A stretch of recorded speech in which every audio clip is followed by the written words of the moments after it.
नमस्कार, one India Hindi में आपका स्वागत है। लद्दाख सीमा पर तनाव के बाद से ही चीन अपनी हरकतों से बाज नहीं आ रहा। 29-30 अगस्त की दरमियानी रात को घुसपैठ की कोशिशों के बाद अब 1 सितंबर की रात यानी कि मंगलवार को फिर चीन ने चुमार में घुसपैठ करने की कोशिश की।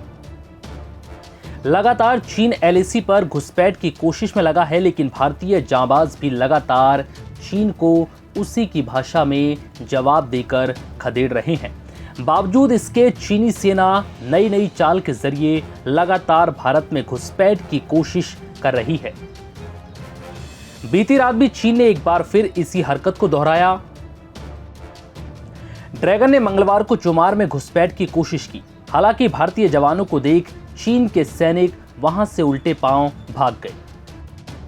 चीनी सेना की लगभग 7 से 8 बख्तरबंद गाड़ियां चेपुजी कैंप से भारतीय क्षेत्र की ओर बढ़ रही थी।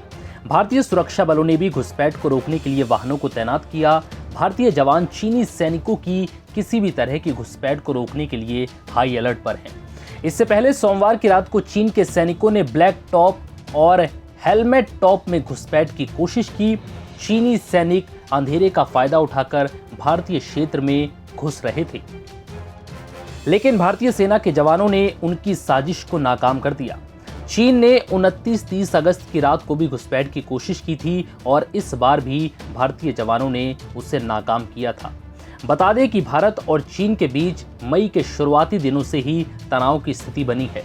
15 जून को गलवान घाटी में हुई हिंसक झड़प में भारत के 20 जवानों की शहादत हो गई थी, लेकिन अब अगस्त में एक बार फिर नई जगह पर विवाद शुरू हुआ।